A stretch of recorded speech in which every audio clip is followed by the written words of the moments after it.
And all the hours we spent together, I wonder will our life still change? What would be disclosed forever? Hey man, how you doing? Hey, what's going on? Good. Just taking it easy. How you doing? I'm good. Good. Yeah, we can do this today if you want. You want to do it now? I mean, what's your schedule? You know? Yeah, I'm ready. Okay. Let's have a conversation about Northern Virginia music from back in the day. Let's do it. Up to today. So, I know a little bit about, your time in United Mutation, and I know a little bit about DSI Records, but I really don't know a lot about you yourself. So Okay. I was just wondering, like, where you're from originally and how you got interested in music as a kid. Okay. Well, I'm from Washington D.C. and born and raised in Northern Virginia, Arlington primarily, and Falls Church. Music was always in our life. I mean, my father played drums in the Shriners. He was a Shriner drummer in the marching band. So we always had drums, and we're going out to see him playing, and he was practicing a lot, and that kind of. So we had drums, in family. We had, our parents liked music, and we had a little turntable, from an early age, and not a lot of cool records, but I mean, as we grew up and started buying records, and one thing led to another, and we started playing. Did your dad teach you guys how to play? No, not really. It's like, we'd play along with him, but, make noise along with him. But, yeah, not really, But, you pick that up a little bit, too, just the regimenting of, the drum beat and that kind of thing. So, it's, you see it constantly, and you kind of, just sort of becomes a natural thing, I guess, as well.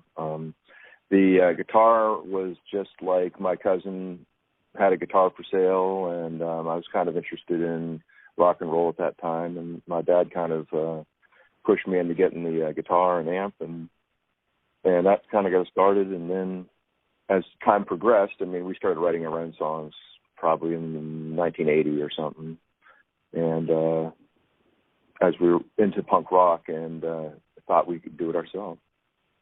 So, How did you get into punk rock, and what was the progression? What were you into before that, and then what was the change?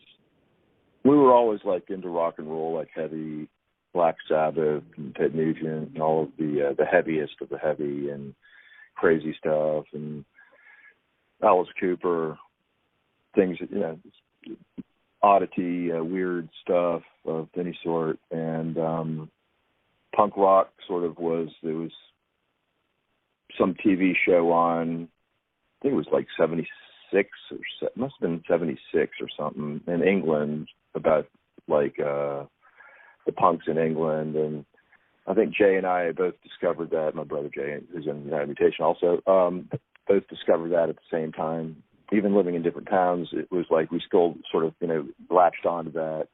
And the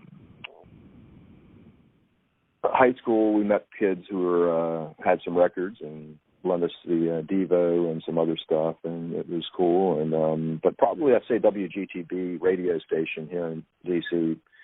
was playing punk rock music, real punk rock music, back in as early as probably 77, 76, 77, 78. So that's probably was what really got us into it. And then we're too young to go to shows at that point, pretty much. But about 70s, early 80s, we started, checking out Slicky Boys and bands like that. So it was a good local scene before hardcore.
We haven't talked much about that on this show.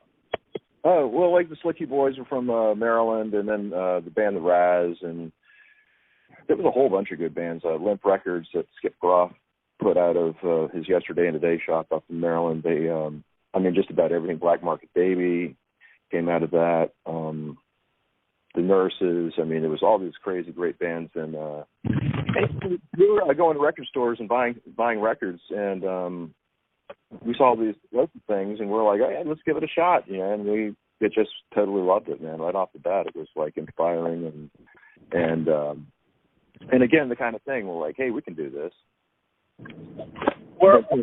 Then Teen Idols came along, and that kind of like changed everything again.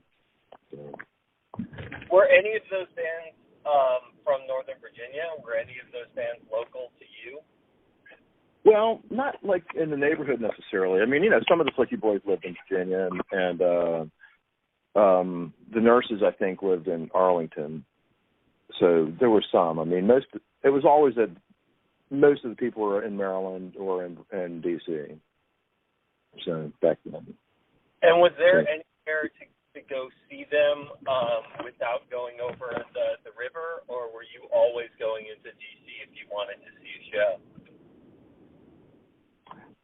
Not necessarily. There was, a few rock clubs like Louis Rock City and Bailey's Crossroads area was like a big rock establishment place that they might have done the Ramones once. It wasn't a punk type place or punk friendly in any way. It was like just a real like a hippie greaser, rednecky, long hair bar type thing. Not that there's anything wrong with that, because I was long hair then too.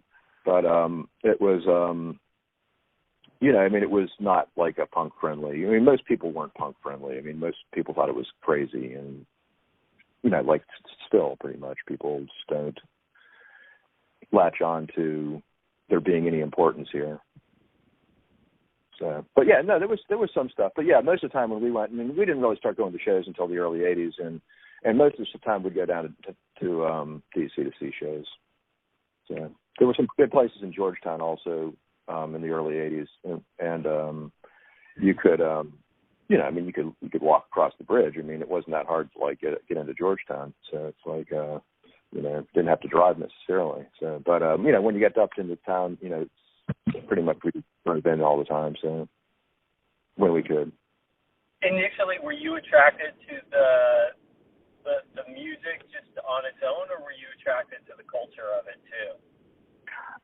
Definitely the culture and all of it. We were hippie types, and we were politically active in the '70s, and like we'd go to like protests and things like that.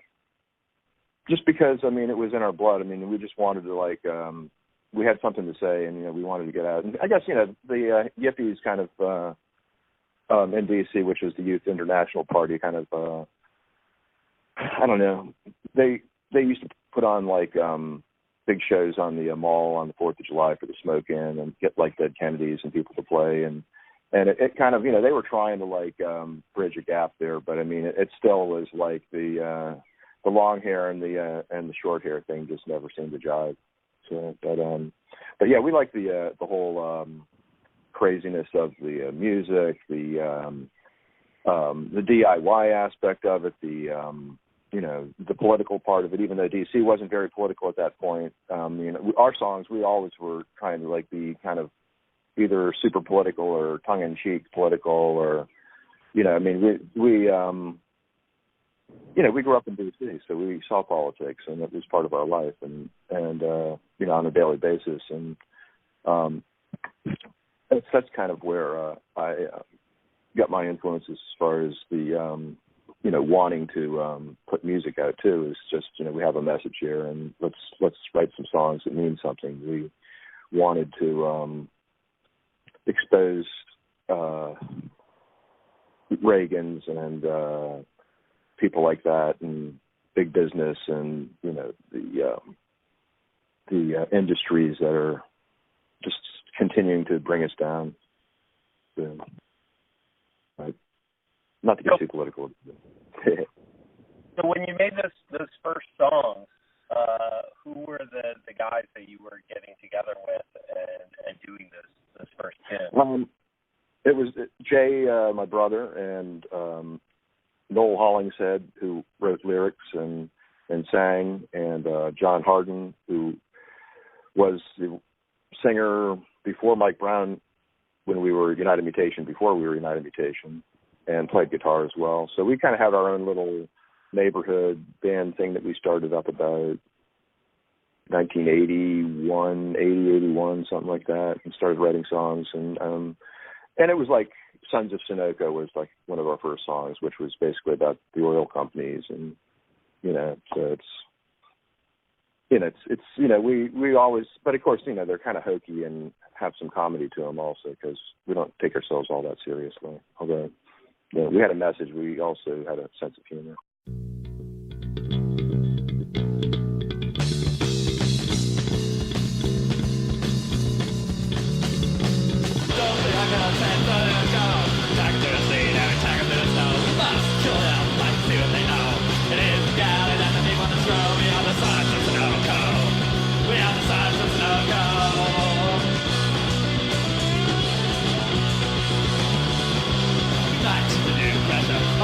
We've got the power and M.F.D. show. We believe state till the rest of me grow. With the altitude, they can find that above me on the sides of the no-go. We are the sides of the no-go.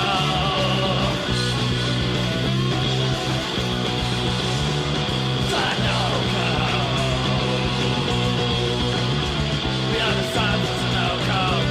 We are the sides of the no-go. We'll leave state, rest of me grow. With the altitude, they can find that above me on the sides.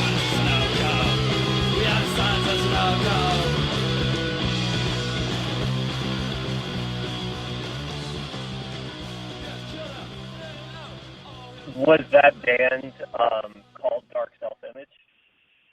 It had a lot of different names.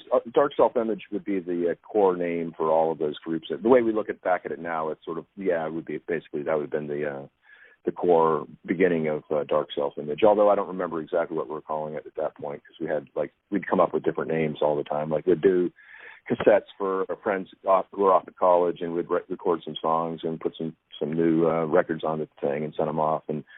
And so usually we'd change the names of the band around all the time just to, keep them guessing. Dark Self-Image is basically, all of that is under the umbrella. So the Dark Self-Image name. Were you making cassette tapes? Oh, yeah, we always did from the start. That's pretty much, we just would sort of practice and turn on the tape, and that's where our songs came from a lot of times. Were just things that we liked of what we did, just sort of messing around. And how were you recording them? You were just recording on a boombox?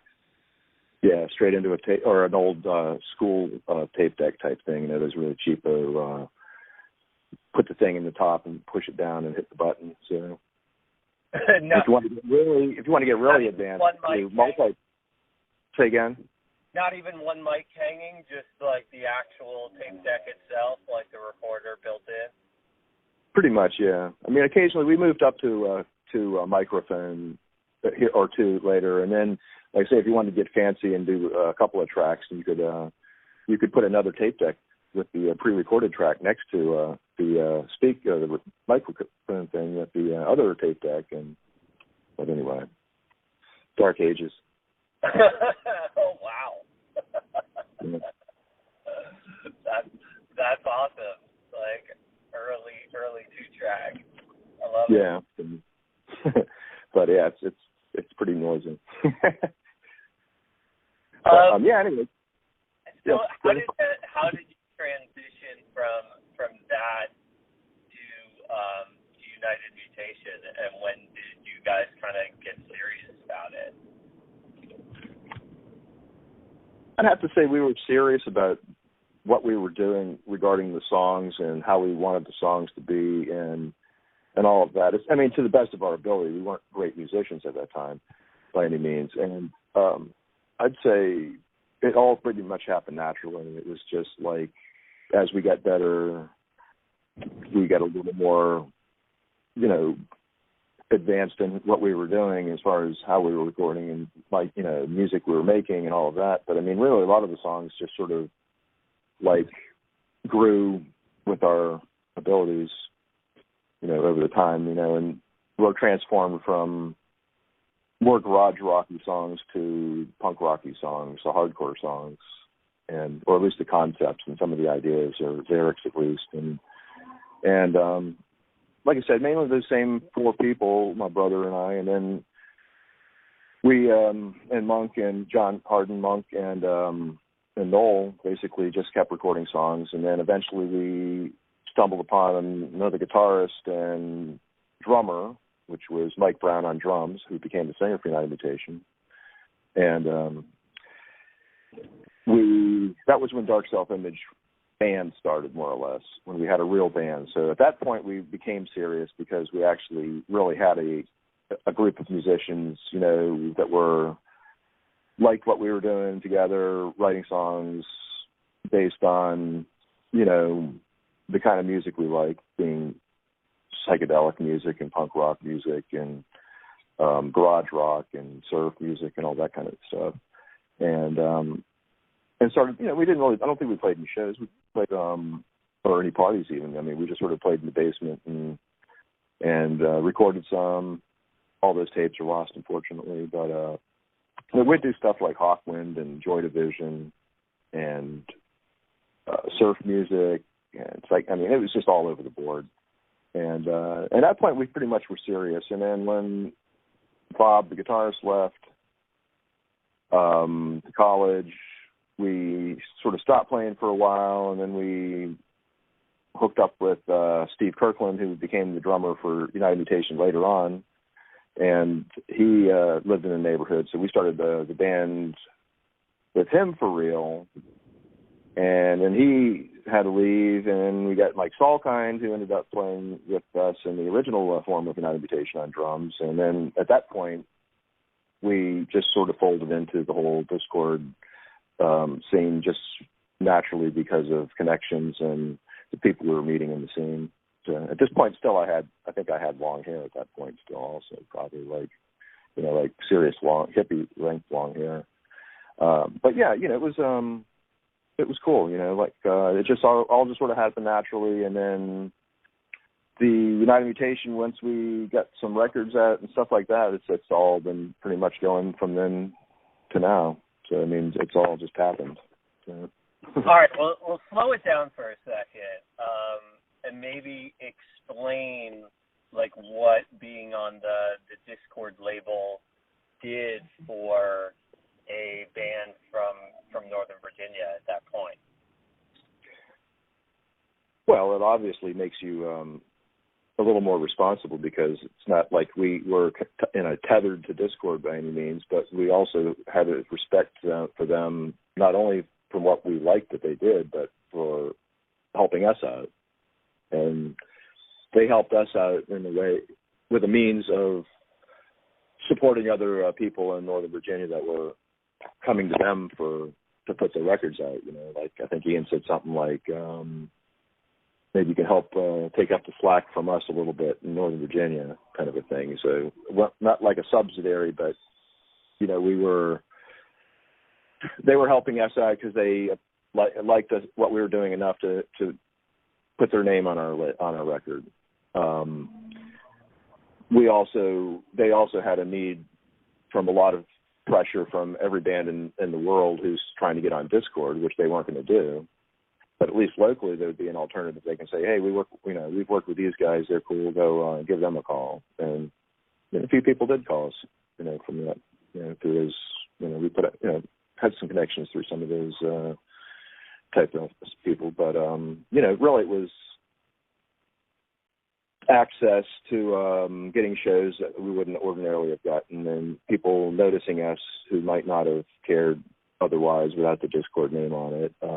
Being able to sell a few more units to a distributor who really wasn't interested in your product to start with, that kind of stuff. Getting paid, potentially, from distributors who ordinarily wouldn't pay you because, there's that responsibility of the connections. So.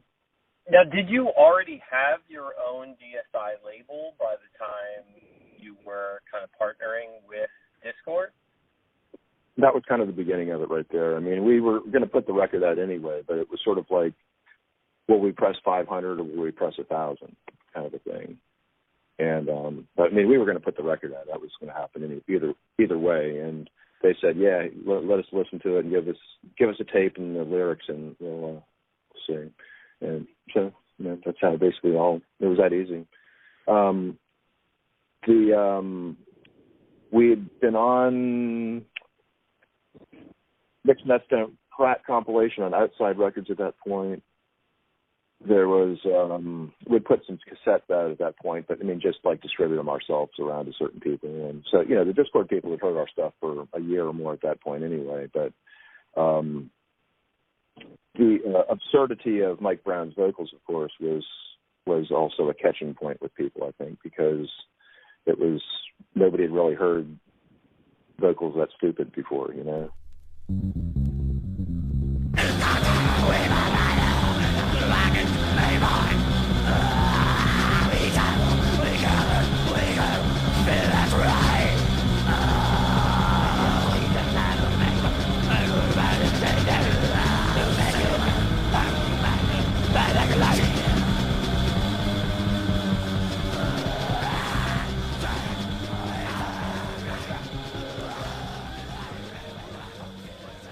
Like just, just like complete insanity shit going on, and it's like, I don't know. That was probably a positive and a negative in a lot of ways, but it was good for what we were doing. Was the Mixed Nuts Don't Crack put out on DSI? No, that was Outside Records. And so, which was done by Laura Lynch, who was in the band called Nuclear Crayons, which was a Arlington band also. So there's a Northern Virginia band for you. Bernie was in that band too, right? Correct. And so she started the label to put out their records? Nuclear Crayons, yeah. And you guys were just friends? Yeah. And also... We went to school together, yeah. So. And then you were also friends with Media Disease at that point too? We met with them around that point, yeah. So let's see. Yeah, before the record came out, but they were, again, it was one of those things where you see them around the mall or you see them at a show or you see them, oh, hey, they're down the street with so-and-so. Like, they're in the neighborhood. Hey, guys. So we met up. Once we met them, we were brothers all, forever at that point. So the Davis and the Cobbett brothers. So it was pretty much, once we got together with them, then it was like, we got a partner in crime here in the Northern Virginia now. So. Yeah, it's almost like you guys have your own scene. Well, it was bordering on that, but I mean, again, it was like DC Light, at that point, because I mean, you really, there was no place would let you play for the most part. I mean, in Northern Virginia, and again, the redneck element of it that just was against anyone who looked like a punk or that kind of a thing. So it was, the clubs were completely against. There was no club. I mean, really, you had to go to DC to play, pretty much. So, the tracks that you recorded for Mixed Nuts, and the tracks that you recorded that you put out on the first album with Dischord, or 7-inch with Dischord, were those all recorded at Inner Ear? All of our recorded material for United Mutation was recorded at Inner Ear. We've done some tracks other places, but all of the recorded, released stuff was done at Don's. And how did you first hear about Inner Ear? Through the records we were buying that all had Inner Ear, Don's Intera and Inner Ear Studios on them, sort of like the Dave Grohl story where, you know, it's like, hey, this is right down the street from my house. And I really seriously looked him up in the phone book and called him up and said, hey, are you Don Santera, the studio guy? And he says, yeah. Yeah, come on by, check it out. I mean, it was, you know, seriously. And were you booking, when you were booking time there, because you guys are pretty young, did you have to book time like in the middle of the night and record at like off hours and things like that in order to do it? Or not? Not necessarily. No, because we were always kind of professional about that too. I mean, we didn't have a lot of money, but we had enough money, and we, you know, we've been recording for a couple of years, so we knew what we were doing by going into a studio. We didn't know what we were doing in the studio, but we knew what we were doing by going in and having someone record it, as opposed to having to just do a lousy tape ourselves. You know, and there's lots to learn. I think the first time we recorded might have been on the 4th of July or something, so that would have been an off day. But otherwise, we got pretty much into a routine for a couple of years there. We were going in fairly regular. Just, you know, we have a project, let's go in.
Because it wasn't that expensive. I mean, it might have been $20 an hour, or $30 an hour maybe, or something at the most.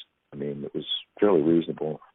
And, you know, I mean, this is what we needed to do. I mean, there's certain, you know, I mean, you had to get a good instrument. You had to have a fairly good recording. I mean, there wasn't like competition, but it was, you know, the bar was being raised all the time. I mean, when we first started, it was 4-track, just getting into 8-track. Then it was 16, and the 20. You know, I'm saying the multiple multi-tracking was exploding in the early 80s, and things were constantly changing. I mean, it was new gadgets here, you know. Then by the 90s, it was starting to slip into digital, and you know, so you got a whole different world, you know, developing as we were just getting started in this. So it was kind of a good time in a lot of ways, but yeah, like I say, just sort of learning as we're going. Who were the people at Inner Ear that were actually recording your album? Don Santera. He was doing it himself? Yes, everything pretty much. Co-producing, like guiding us, holding our hand. Yeah. I mean, he was great. I mean, Don he's the best guy in the world, really. He really is a super guy. But he really did take us under his wing and, you know, introduced us to Ian and those guys also, you know, like formally, like, hey, Ian, come on over. I want you to meet these guys, kind of a thing. Where, I mean, he really forced the issue. I mean, he, you know, he's the fifth Beatle, so to speak. You know, like, you know, he's the guy who really helped us in every way to get us where, you know, we needed to be, you know. So it's like in that connection. And we had connections, like Mike Salkind was connected with Dischord, and we had friends who were friends with Dischord, and we kind of knew some of the guys just from being around the scene a little bit, but it was not like that welcoming of, hey, great to see you. You know, still, it was kind of like everyone was, you know, and the Dischord people, again, on their own credit, were transitioning themselves from being super thrash to moving into something different too in the early 80s. You know what I'm saying? It wasn't just like we're trying to fit into your scene, because we, like I said, we kind of had our own scene, and we were happy to have our own scene. And as time went on, we didn't really need the DC scene because we really did develop our own scene. So. I mean, once you start doing a record label, nonstop, and it's you kind of have your own scene. It's like you're busy every day. You're not like just having a party and hanging out and partying all the time. It's you got work to do. You got packages to send and mail to answer and production stuff and all that kind of things that you're actually working on. Yeah, and so you have to balance, getting your own band together and getting the sound right for your own band with also, the label and trying to help out other bands. Yeah. And again, with United Mutation, once the record label, once DSI started, then we were in and out of being United. We stopped for a few years, and then we were back with the Rainbow Person. We started playing again around 85 again, and that kind of lasted for a year or so, and then didn't start playing again until 87-ish, and there were various bands in between. Like Mike Brown was in a bunch of bands with like Second Wind, and he was in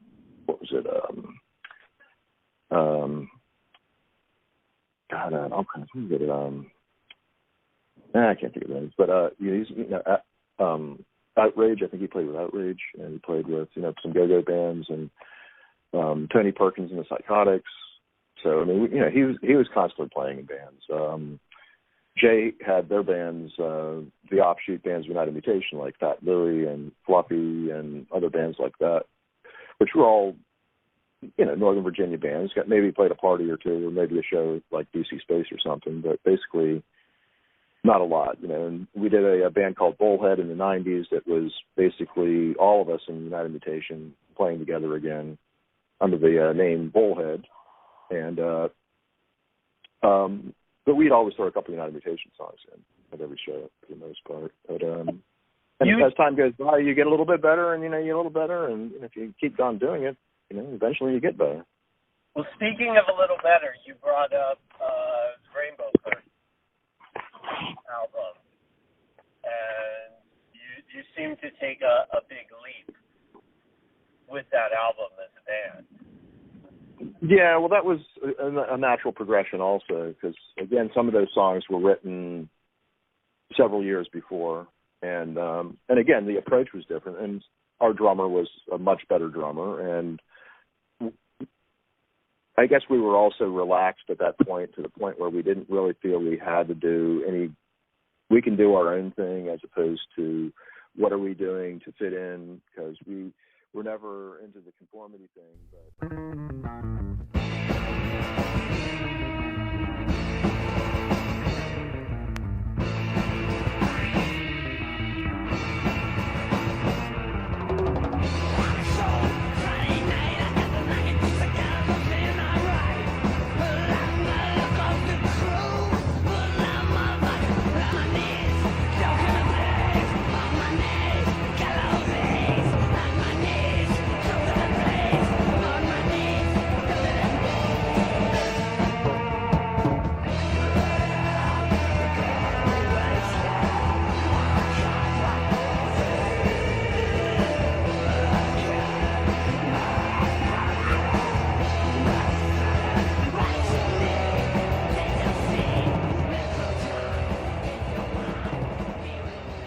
granted, the first EP, Fugitive Family EP, is pretty Dischord-esque sounding type music. It sort of fits into that mold, kind of.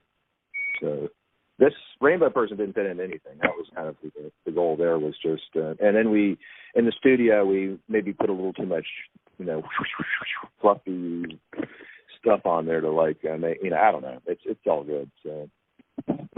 Well, no.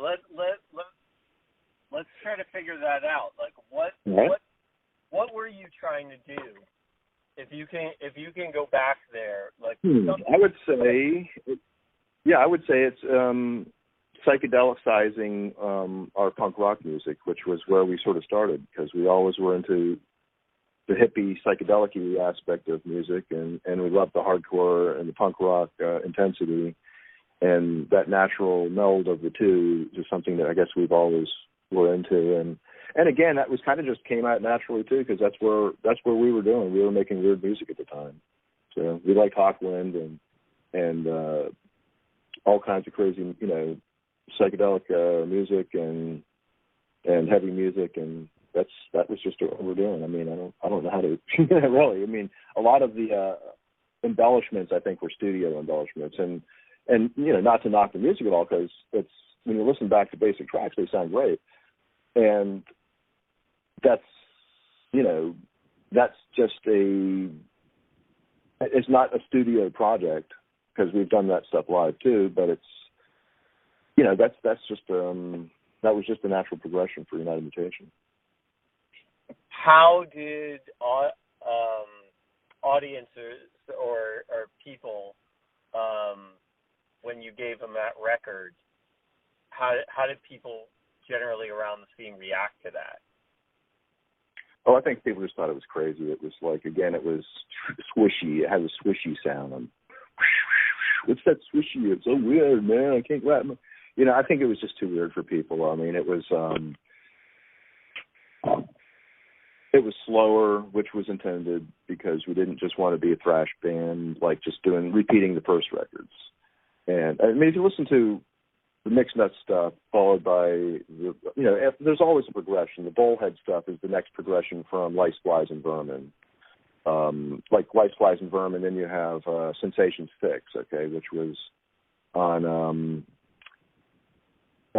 was part of the Rainbow Person tracks, basic tracks, and which, interestingly enough, was a song that Mike Brown had written, way before. So it had nothing to do with, how, but the progressions into the music and how we recorded and what we put on top of it, and the extra instruments like synthesizer or a sax or something. It's like, again, we've always been trying to build it up a little bit more each time.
My brother's doing a band in The Pollution in Colorado now, which is reminiscent of all of this stuff. It's just, the next progression on. So, but yeah, it was just like I say, a natural weirdness coming out of us.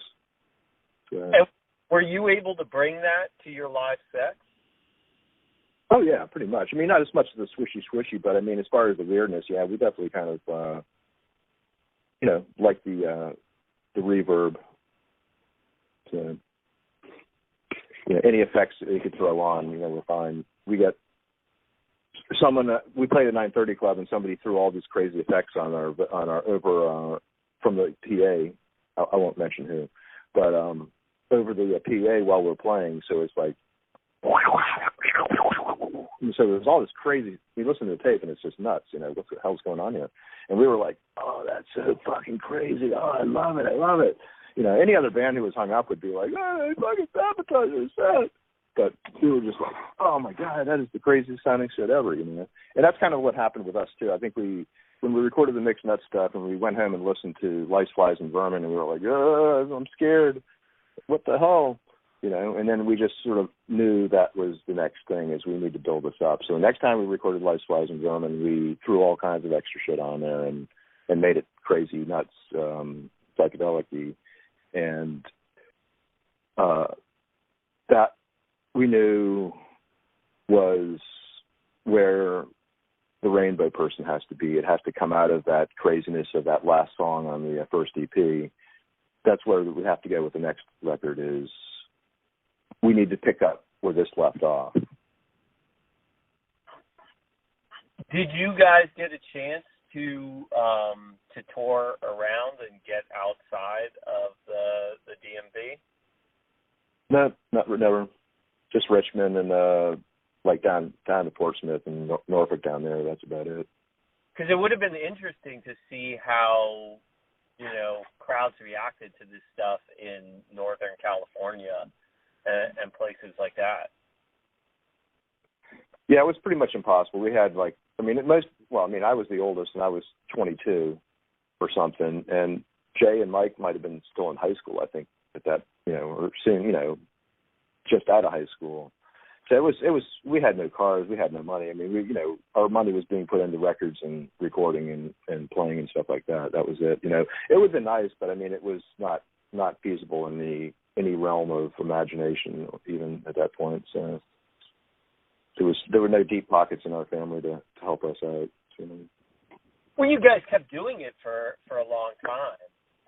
Oh yeah, and still do. I mean, that's the thing. I mean, it's in our blood. It's just the touring thing was just not, that was,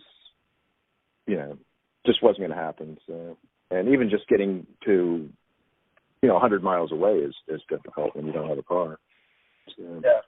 Well, I just mean because there might, in the DC area and the Northeast, people may not have, taken to your sound, or to that sound, but that doesn't mean that it wouldn't have gone over to another place. Oh yeah, true. And and again, it's like there are places like Northern California and Austin, and places like that definitely were more akin to what we were doing than let's say Boston or something. But and again, it was a bunch of kids all over the country and world just learning what we were doing. And of course by the mid 80s, we got a bunch of knuckleheads who just want to screw things up, and everybody's transitioning because now we're 25 and that's a whole different world, and you're falling in love and you got jobs and there's all kinds of other things are going on in your life, and and then there's amazingly this genre of music has lasted this long. I mean, seriously, that says a lot to culture in general, I guess, of subculture in general or whatever. But in some ways, it's now as popular as ever. I think so, yeah. And I think what the kids are doing is great too right now as well. So, like who? Who are you listening to right now that you're impressed by? I'm not engaged in necessarily. I mean, it's just what I've seen. Like some of the shows we've played. I mean, we played a show up at the VFW Hall up here in Falls Church a few months back. Well, January, I guess it was. And one of Davis's band, I don't know what the band's name is and stuff. They got a guy with a clarinet or something, and some crazy percussion stuff. And I just love anything these kids are doing. The Damage City Fest, those guys, Coke Bust, and all of the bands that are happening around the DC thing I've been totally impressed by them. It's like I don't know. I'm not following new music in town at all. So well, so back when you were building up DSI, what were some of the first bands that you brought on, and how come you brought those bands onto the label? Okay, well, DSI was started by Lee West and myself. Lee went to college in Richmond and met up with Death Piggy. So he had financed the first United Mutation record, and he said, we'll put the money that we make off of this into Death Piggy EP. So the first release after United Mutation was Death Piggy. We love you, fat man!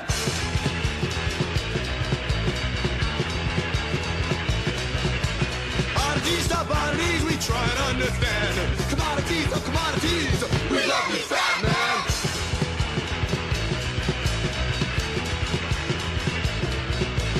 Oddities, stop oddities, we try and understand. Commodities, oh commodities, we love you, fat man! Standing in the arm, watch out, that's more. Lying all the while, he's in my dial! We love you, fat man! The next one after that was Malefice, which was John Cobbett from Media Disease, new band with Davis White on drums. And that, let's see, and that had Mike Clayberg on bass, I was which about to say, don't forget Mike Clayberg. he's another integral part. So, and that was pretty much